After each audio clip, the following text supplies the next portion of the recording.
Elle ne devait s'occuper de lui qu'une seule journée. Un après-midi pluvieux, une demande urgente, un enfant qui n'avait plus prononcé un mot depuis le décès de sa mère. Isabelle, fille d'une femme de ménage, arriva avec sa veste trempée et le regard fatigué. Mais une simple vieille berceuse suffit à changer quelque chose. Le jeune Léo, si renfermé, posa sa tête sur son épaule. Et Antoine, son père millionnaire, observa en silence, ignorant que cette jeune femme sans prétention allait finalement redéfinir tout ce qu'il croyait sur l'amour, le chagrin et les nouveaux départs. La pluie tombait doucement, mais avec persistance, quand le téléphone d'Isabelle vibra pour la 3e fois ce matin-là. C'était une femme bouleversée au bout du fil. La nounou avait annulé à la dernière minute. « C'est juste pour aujourd'hui, vous n'avez pas grand-chose à faire. Juste rester avec lui jusqu'à demain. Nous payons bien, s'il vous plaît. » Isabelle hésita. Elle ne connaissait pas la famille, ni même l'adresse. Mais l'argent couvrirait l'un des médicaments de sa mère. Une demi-heure plus tard, elle se tenait devant un vaste manoir, au portail automatique, et un jardin qui ressemblait à une œuvre d'art. La gouvernante sévère ouvrit la porte. Il est dans la chambre à l'étage. Il ne parle pas beaucoup.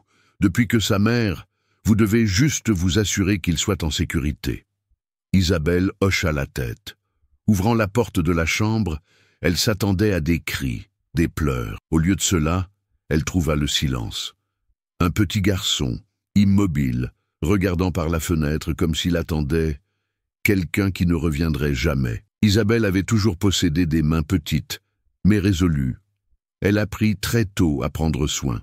De la maison, de sa mère, de l'absence. Enfant, elle accompagnait sa mère nettoyer des immeubles de luxe, observant le calme poli des ascenseurs et des familles qui semblaient habiter un autre univers. Elle ne s'acclimata jamais vraiment, mais elle ne se plaignit jamais non plus. Quand sa mère tomba malade, Isabelle quitta ses études et commença à nettoyer seule. La nuit, elle raccommodait des vêtements pour les voisins en échange de riz, de savon ou de fugaces moments de paix. Le vieux cahier à couverture bleue, niché au fond de son sac, était son seul sanctuaire. À l'intérieur se trouvaient les mélodies qu'elle avait apprises de sa mère, des paroles simples qui fonctionnaient toujours avec les enfants dont elle s'occupait occasionnellement dans les refuges du quartier. Isabelle n'avait jamais nourri de grandes ambitions, mais elle avait un souhait discret, chanter pour les enfants, être une présence réconfortante, même sans promettre que tout irait bien. Dans la pièce feutrée, elle ne se précipita pas pour l'approcher. Elle s'assit par terre, près de la bibliothèque. Le garçon, Léo, ne la regarda même pas. Ses yeux étaient enfoncés, son corps trop frêle pour un tel silence profond. L'assiette de biscuits à côté de lui restait intacte. Isabelle ouvrit lentement son cahier et commença à chanter. Doucement, presque comme un secret partagé. La mélodie parlait d'arbres supportant le vent, de mers qui bercent de loin, de fenêtres qui s'ouvriraient un jour. Isabelle n'attendait pas de réponse. Elle chantait pour elle-même. Mais, au second couplet, Léo tourna son visage. Il ne dit rien. Il la regarda simplement. Puis il se leva et marcha vers elle à petits pas, s'installant à ses côtés. Isabelle ne parla pas. Elle continua juste à chanter. Il posa sa tête sur son bras. Et dans ce tout petit geste si simple, elle sentit quelque chose de difficile à articuler. C'était comme si ce garçon, sans un mot, lui avait confié son cœur. Et elle l'accepta. Devant la porte, un homme en costume sombre observait la scène, les poings serrés. Antoine Dubois n'avait aucune idée de qui était cette jeune femme, simplement vêtue. Mais en voyant son fils si proche, si tranquille, quelque chose dans son monde méticuleusement ordonné commença à vaciller. Et c'est là, dans cette pièce aux fenêtres closes, que tout commença à s'effilocher. Ce qu'Isabelle ressentit cet après-midi-là fut quelque chose qu'elle n'avait jamais vécu, pas même dans les meilleurs jours de son enfance. Le silence du garçon à ses côtés n'était pas vide. C'était une présence, et pour la première fois depuis des années, elle se sentit nécessaire d'une manière qui ne faisait pas mal. Pas comme femme de ménage, pas comme fille s'occupant de sa mère, mais comme quelqu'un de pleinement vu pour ce qu'elle était. Léo resta avec elle tout le temps. Ils jouèrent avec des poupées de chiffon, inventèrent des histoires sur les nuages qu'ils voyaient par la fenêtre, et en fin d'après-midi, il s'endormit la tête sur ses genoux. Isabelle chanta une chanson lente, une pour panser des blessures invisibles. Pendant ce temps, à son insu, Antoine observait à distance. Un homme d'affaires qui faisait plus confiance aux feuilles de calcul qu'aux gens, et qui se sentait maintenant exposé devant une étrangère à la voix douce. À la fin de la journée, la gouvernante lui tendit une enveloppe avec le paiement. « Nous ne nous attendions pas à ce qu'il laisse quiconque l'approcher. Vous avez fait quelque chose que personne n'a réussi en des mois. » Isabelle hésita. L'argent était bien plus que ce qu'elle gagnait en une journée entière de nettoyage. Elle pensa à refuser, mais l'image de sa mère toussant la nuit, enveloppée dans une fine couverture, pesait trop lourd. Elle accepta l'enveloppe avec un timide hochement de tête. « C'était juste pour aujourd'hui », murmura-t-elle, et elle quitta le manoir sans laisser son nom, sans demander quoi que ce soit de plus. Du haut de l'escalier, Antoine l'observait. Elle ne regarda pas en arrière, mais il resta là, immobile, sentant en lui quelque chose qu'il ne pouvait nommer, une fissure, peut-être. Plus tard, entrant dans la chambre de son fils, Antoine le trouva tenant un petit carnet bleu contre sa poitrine, celui qu'Isabelle avait oublié. Sur la couverture, des dessins faits à la main et des lettres usées par le temps. Le garçon dormait paisiblement pour la première fois depuis longtemps. Cette nuit-là, Antoine ne travailla pas. Il ignora les réunions, coupa les notifications. Il s'assit dans son bureau et feuilleta le carnet qu'Isabelle avait laissé. Berceuse, notes éparses, vers griffonnés. Des choses simples mais pleines d'âme. Il ne savait pas pourquoi, mais cela le touchait d'une manière qu'aucun rapport financier n'avait jamais fait. Le lendemain matin, il essaya de découvrir qui elle était.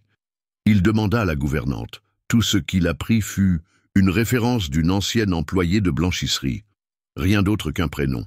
Isabelle. Antoine ferma les yeux. Il se sentait ridicule de se soucier autant de quelqu'un qui n'avait été dans sa maison que quelques heures. Mais il savait aussi, elle avait laissé une trace. Et cela le dérangeait plus qu'il ne voulait l'admettre. Isabelle retourna à la pension, où elle vivait comme on revient d'un beau rêve qui n'aurait pas dû être rêvé. La chambre sentait le moisi, le matelas était fin. Sa mère, allongée près d'une bassine d'eau tiède, respirait avec difficulté. « Ça s'est bien passé aujourd'hui ?» demanda-t-elle d'une voix faible. Isabelle mentit avec un sourire fatigué. « C'était juste un petit travail, maman. Rien de spécial. » Mais à l'intérieur, tout en elle était en ébullition. Elle ne pouvait s'empêcher de penser à Léo, à ses yeux s'ouvrant lentement quand elle chantait, à la façon dont il posa sa tête sur son bras, sans peur, à la sensation, aussi étrange que réconfortante, d'être nécessaire à quelqu'un qui ne demandait rien en retour. Les jours suivants, Isabelle refusa d'autres emplois. Elle ne parla à personne du manoir, du garçon, ni du père qui l'avait observé en silence. Quelque chose dans cette expérience la touchait si profondément qu'en parler semblait une profanation. Mais le silence ne la protégeait pas. La fièvre de sa mère montait, les médicaments s'épuisaient, et raccommoder les vêtements des voisins rapportait à peine quelques pièces. La nuit, Isabelle s'asseyait près de la fenêtre, serrant son propre corps comme si elle tenait les éclats d'un vase qu'elle ne pouvait laisser tomber. De l'autre côté de la ville, Antoine observait la régression de son fils avec une angoisse croissante. Léo devenait plus silencieux chaque jour. Il rejetait les nouvelles nounous, ignorait les jouets, ne dormait pas correctement. Et toujours, il serrait le carnet bleu d'Isabelle, celui qu'elle avait oublié, comme une relique sacrée. Antoine, qui avait toujours tout contrôlé, se retrouvait maintenant impuissant. La douleur d'avoir perdu sa femme l'avait déjà brisé intérieurement, mais voir son fils s'éteindre lentement, sans pouvoir rien faire, c'était tout autre chose, une cruauté subtile qu'aucun contrat ne pouvait inverser.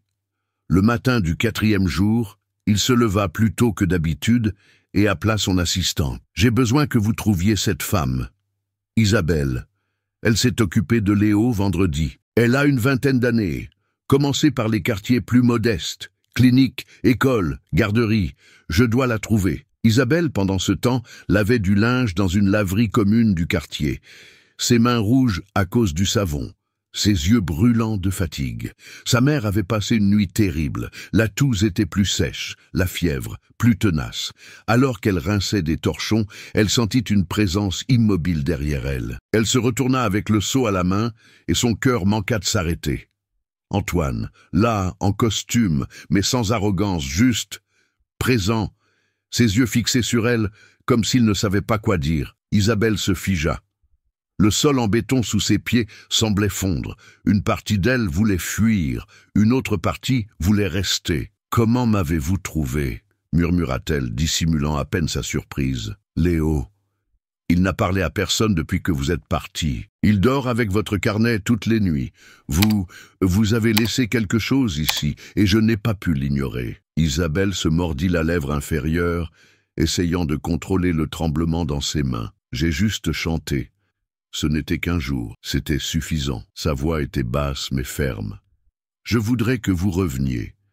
Pas comme employé, juste comme vous êtes. » Elle recula d'un pas. L'odeur du savon sur ses doigts, le son lointain d'une sirène, tout lui disait que ce monde n'était pas pour elle. « Je ne peux pas. Ma mère, elle a besoin de moi. Je peux aider, » dit-il sans hésiter. « Je ne veux pas de charité, » coupa-t-elle fermement, les yeux embués. Antoine inspira lentement. « Ce n'est pas de la charité, c'est de la gratitude. » Le silence qui s'ensuivit les piqua tous les deux. Isabelle serra le seau si fort que ses doigts blanchirent. « J'ai besoin de réfléchir. » Il hocha la tête, respectant son espace. « Réfléchissez, mais sachez ceci, ce n'est pas seulement une aide, c'est une chance, pour nous tous. » Et il partit, laissant Isabelle là, au milieu de la laverie, les pieds mouillés, le visage en feu, et le cœur plus agité que jamais. Avez-vous déjà dû refuser quelque chose que vous désiriez profondément, juste parce que vous sentiez que ce n'était pas pour vous, juste parce que la fierté ou la peur ont parlé plus fort? Si cette scène vous a aussi serré le cœur, écrivez « Je comprends » dans les commentaires. Parfois, tout ce dont nous avons besoin est de savoir que nous ne sommes pas seuls. Cette nuit-là, Isabelle ne put dormir. Elle resta assise au bord du lit, observant sa mère respirer avec difficulté. La chambre était sombre, éclairée seulement par les lumières de la rue, filtrant à travers les interstices du rideau. Elle pensa à tout, à ce qu'elle ressentit quand Léo l'embrassa, à ce qu'Antoine dit, à la façon dont il la regarda, non pas en jugeant, mais en voyant. Sa mère se réveilla au milieu de la nuit, trempée de sueur froide. Isabelle se précipita pour changer la compresse, et prépara un thé avec les derniers sachets de camomille qu'elle avait. « Tu es différente » murmura sa mère, la voix rauque. Depuis ce jour, Isabelle ne répondit pas. Elle resta de dos, remuant le thé lentement. Elle voulait parler, mais ne savait par où commencer. « Il est apparu aujourd'hui, » dit-elle enfin. « Le père du garçon, il est venu à la laverie. » Sa mère toussa doucement et hocha la tête. « Et que voulait-il? Que je revienne. Il a dit que ce n'était pas de la charité, que c'était de la gratitude. Mais j'ai peur. Peur de quoi, ma fille? De m'y habituer, de trop vouloir, d'oublier qui je suis. » Sa mère tendit sa main fine et lui tint la sienne avec délicatesse. « Ma fille, ceux qui prennent trop soin des autres oublient souvent qu'ils ont aussi besoin de soins. Et accepter de l'aide, ce n'est pas se rabaisser, c'est permettre à quelqu'un de vous voir vraiment. » Isabelle déglutit difficilement. Elle n'avait jamais entendu cela dit de cette façon. Comme s'il était permis de vouloir quelque chose de plus, comme si elle aussi le méritait. Le lendemain matin, encore privée de sommeil, elle prit son téléphone et composa lentement le numéro qu'Antoine lui avait laissé sur le mot. Sa voix à l'autre bout était basse, contenue, presque surprise. « Antoine, j'ai réfléchi à ce que vous avez dit. Si l'offre tient toujours, je peux revenir. Pour quelques jours, juste pour aider Léo. Rien de permanent. » De l'autre côté, il prit une profonde inspiration. « Elle tient toujours, oui, il sera heureux. Mais ne me promettez rien, je ne suis pas prête pour des promesses. »« D'accord, » répondit-il, « pas de promesses, juste une présence. » Isabelle raccrocha et regarda son téléphone pendant quelques secondes. Pour la première fois depuis longtemps, elle voulait essayer. Le portail du manoir s'ouvrit avec le même bruit doux qu'auparavant. Mais tout semblait différent. Le cœur d'Isabelle s'accéléra alors qu'elle montait les marches de l'entrée. La maison était la même, mais elle n'était plus. La gouvernante la salua avec un sourire entendu, presque complice. « Il n'a pas bien dormi depuis votre départ. » Isabelle se contenta d'acquiescer. « Je suis venue pour lui. Seulement pour lui. » Elle monta les escaliers lentement. Arrivée à la porte de la chambre, elle n'eut pas besoin de frapper. Léo était assis par terre, le carnet bleu toujours serré contre sa poitrine. Quand il la vit, il bondit et courut vers elle, la serrant fort autour de ses jambes. « Tu es revenu, murmura-t-il. Elle s'agenouilla, serrant son petit corps contre sa poitrine. « Je l'avais promis, n'est-ce pas ?» Il hocha la tête, et à cet instant, aucune explication n'était nécessaire. Les heures suivantes passèrent comme un murmure. Ils recommencèrent à dessiner sur le sol du porche, à inventer des histoires, avec des jouets oubliés. Isabelle chantait doucement, pendant qu'ils construisaient des forts d'oreillers. Tard dans l'après-midi, quand Antoine passa discrètement par le couloir et les vit ensemble, ses cheveux simplement attachés, assise par terre, souriante, il ne dit rien, il se contenta d'observer. Le silence qu'il craignait autrefois semblait maintenant avoir une texture différente. Plus tard, tandis que Léo dormait paisiblement, Isabelle passa ses doigts sur les pages du carnet oublié. Ce n'était pas seulement du papier, c'était un souvenir. Et d'une certaine manière, ce garçon l'avait rendu partie de son histoire. Et elle ne voulait plus faire semblant que cela n'avait pas d'importance. Cette nuit-là, Isabelle dormit à peine. La chambre d'amis était spacieuse, confortable, mais son corps s'adaptait difficilement au matelas moelleux. Elle était là, mais ne se sentait toujours pas à sa place. Le lendemain matin, elle descendit pour le petit déjeuner. Une tasse était prête pour elle. Elle hésita avant de s'asseoir. Antoine apparut peu après, non en costume, mais en pull de laine sombre. Il semblait plus humain. « Avez-vous bien dormi ?» demanda-t-il. « Plus ou moins », répondit-elle, remuant son thé. « Je veux vous aider avec votre mère », dit-il directement. Isabelle leva les yeux avec un sursaut contenu. « Vous n'êtes pas obligé de faire ça. Ce n'est pas par pitié, c'est par gratitude. » Elle serra les doigts sur le bord de la tasse. La gratitude se montre par des mots, pas par des factures payées. « Pensez-vous que j'essaie de vous acheter ?» demanda-t-il calmement. Elle ne répondit pas immédiatement. Elle détourna son regard vers la fenêtre. « Je pense que des gens comme vous ont appris à tout résoudre avec de l'argent. Et je viens d'un endroit où tout ce que nous avons, c'est les uns les autres. Quand quelqu'un offre trop, on apprend à se méfier. » Antoine resta silencieux un instant. Puis il dit, presque dans un murmure, « J'ai perdu ma femme dans un accident insensé. Depuis, j'ai cessé de faire confiance, même à moi-même. » Isabelle sentit sa gorge se serrer. Elle ne répondit pas. Elle se contenta d'acquiescer. C'était plus qu'elle ne s'attendait à entendre. Elle remonta à la chambre à pas lents. Le garçon dormait. La maison était silencieuse. Et pour la première fois, elle se demanda, « Et si je ne gâchais rien en acceptant de rester ?» Il pleuvait fort cet après-midi-là quand le téléphone d'Isabelle vibra. C'était Madame Martin, la voisine de la chambre d'à côté à la pension. « Isabelle, je suis désolé de vous appeler comme ça, mais votre mère a eu une crise. Je l'ai emmenée à l'hôpital. Elle est stable maintenant, mais elle a besoin de vous. » Le sol sembla céder sous ses pieds. Elle se précipita à l'étage dans la chambre où Léo jouait avec des blocs de bois. Elle s'agenouilla devant lui. « Léo, je dois y aller. Grand-mère n'est pas bien, mais je reviendrai, d'accord ?» Il lui serra fort la main. « Promis ?» Isabelle déglutit difficilement. « Je promets. » Elle descendit les escaliers à pas pressés. Dans le hall, Antoine la vit attraper son sac à dos. « Que s'est-il passé ? Ma mère, elle a empiré. Elle est à l'hôpital. »« Je vous accompagne, » dit-il, déjà en train de prendre son manteau. « Non !» Elle le coupa rapidement. « C'est ma responsabilité. Ça ne doit pas être la vôtre seule. » Elle le fixa, son regard déchiré entre la colère et la gratitude. « Mais si je reste, peut-être qu'elle pensera que je l'ai abandonnée. » Antoine hocha la tête. « Et si vous partez, peut-être que Léo pensera que vous ne reviendrez jamais. » Isabelle resta immobile une seconde, entre deux mondes, un qui exigeait toujours sa force, et un autre qui offrait du réconfort. « Je reviendrai, » dit-elle finalement, la voix étranglée. « J'ai juste besoin de m'occuper d'elle maintenant. Après, Nous verrons. » Et elle partit, emportant la pluie sur ses épaules et un morceau du cœur d'Antoine et de Léo. À l'hôpital, la pièce était trop froide. Isabelle tenait la main de sa mère comme elle le faisait enfant lors des coupures de courant. Sa mère dormait, mais elle non.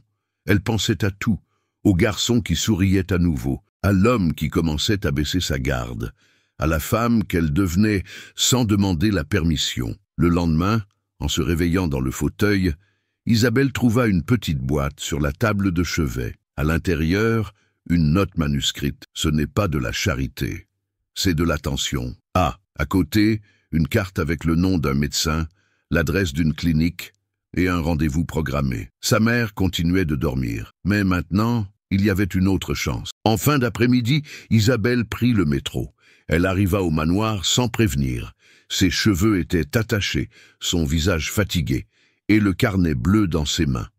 Quand le portail s'ouvrit, Léo descendit les escaliers en courant. « Tu es revenu » cria-t-il. Isabelle s'agenouilla et l'embrassa. « Je l'avais promis, tu te souviens ?» Antoine apparut en haut de l'escalier. Elle le regarda sans ciller. « J'ai eu peur, » dit-elle, « de me perdre, de dépendre, de ne pas savoir quoi faire de ce sentiment qui a grandi ici. »« Moi aussi, » répondit-il, « toujours. Mais tu es revenu, et ça dit tout. » Elle hocha la tête. « Je n'ai pas de promesse, » ajouta Isabelle, « juste une présence. »« C'est tout ce que je demande, » dit-il. Et cette nuit-là, Léo dormit sur ses genoux, comme si le monde entier avait enfin trouvé sa juste place. Le temps ne s'arrêta pas, mais pour la première fois, Isabelle sentit qu'elle pouvait marcher sans se presser. La maison n'était plus un manoir silencieux, c'était un foyer en reconstruction. Les pas de Léo résonnaient dans les couloirs, les fenêtres restaient ouvertes même avec le vent et le jardin fleurissait de plus de couleurs qu'avant. Isabelle partageait ses journées entre histoires inventées, tisanes de camomille et la nouvelle routine de prendre soin de quelqu'un, sans s'oublier elle-même. Sa mère poursuivait son traitement, soutenu par la clinique qu'Antoine lui avait recommandée. Stable sous traitement et insistant au téléphone, « Reste, ma fille, ce n'est pas un abandon, c'est de l'amour, d'une manière différente. » Sur le porche, Isabelle écrivait dans son vieux carnet. Des bribes d'histoire, des souvenirs mélangés, des noms d'arbres. Léo s'approcha et montra une page blanche. « Celle-ci est à moi. »« Oui, » dit-elle, « mais seulement si tu veux y dessiner ton monde. » Il rit et courut chercher ses crayons. Plus tard, Antoine s'assit à ses côtés, comme il le faisait de plus en plus souvent. Il apporta 2 tasses de thé et aucune hâte. « Comment va-t-elle » demanda-t-il. « Mieux. Pour la première fois, je vois ma mère dormir, sans douleur. Et vous ?» Isabelle prit un moment avant de répondre. « Pour la première fois, je ne me bats pas contre tout le temps. » Ils restèrent silencieux un instant. Il n'y avait pas d'urgence, pas d'explication. Juste le doux bruissement des feuilles, le son de Léo comptant les étoiles dans le jardin, et le réconfort tranquille d'une présence qui ne demandait rien. Au crépuscule, le garçon apparut, les mains tachées de terre. « Est-ce l'heure de planter ?» Isabelle hocha la tête, surprise. Il courut vers le jeune arbre qu'ils avaient mis de côté quelques jours plus tôt. Tous les 3 s'agenouillèrent dans le jardin. Elle, Antoine et Léo. Ils plantèrent ensemble, en silence, comme on plante l'espoir, sans promettre l'éternité. « Est-ce que ça va pousser ?» demanda le garçon. « Oui, » dit Isabelle, « parce que ça a été planté avec ce qui compte le plus. »« Quoi ?» Elle regarda Antoine et sourit. La présence, et en cet après-midi ordinaire, sentant la terre mouillée et les mains entrelacées sur les racines de quelque chose de nouveau, Isabelle comprit. Elle n'avait pas besoin de choisir entre le passé et l'avenir. Elle pouvait simplement rester. Isabelle a toujours cru que le monde était fait pour ceux qui savaient demander, pour ceux qui parlaient fort et prenaient de la place. Elle n'était pas comme ça. Elle a passé toute sa vie à essayer de ne pas être un fardeau, à se rétrécir pour s'adapter aux besoins des autres. Mais maintenant, quelque chose avait changé. Elle était toujours une aidante, toujours une fille, toujours une femme de peu de mots. Mais pour la première fois, elle a compris qu'elle méritait plus que des miettes d'affection. Elle n'avait pas besoin de prouver qu'elle était forte tout le temps. Elle pouvait, oui, être un socle, mais aussi un refuge. Elle pouvait être une présence, et pas seulement un sauvetage. Sur la dernière page du carnet bleu, elle écrivit une phrase simple. « Je ne suis pas partie, j'attendais juste que quelqu'un me voie. » Et peut-être est-ce la plus grande leçon de cette histoire. Il n'est pas nécessaire de grands exploits pour changer un destin. Parfois, tout commence par une chanson chantée dans une pièce silencieuse, par un regard qui voit au-delà des apparences, par le courage d'accepter un geste sans peur de paraître faible, car quand quelqu'un est vraiment vu, quelque chose se réorganise à l'intérieur. Et peu importe le temps qui s'est écoulé, ou combien de fois la vie a dit non, une seule connexion sincère suffit pour que le oui trouve enfin sa place. Si vous vous êtes déjà senti invisible, si vous avez déjà pensé que prendre soin des autres était votre seul rôle, cette histoire est pour vous. Vous méritez aussi d'être soigné, vous méritez aussi de rester. Si cette histoire vous a ému de quelque manière, laissez un j'aime. Cela montre que cela vaut la peine de continuer à écrire des histoires qui touchent vraiment les gens. Et j'adore savoir qui est de l'autre côté de l'écran. Dites-moi dans les commentaires, de quelle ville ou de quel pays regardez-vous en ce moment? Si vous croyez au pouvoir des histoires qui guérissent, abonnez-vous à la chaîne. Chaque nouvel abonnement est ce qui me donne la force de continuer. Et ne partez pas encore. Choisissez l'une des 2 histoires que j'ai laissées à l'écran et venez avec moi à la prochaine vidéo. Je vous y retrouverai.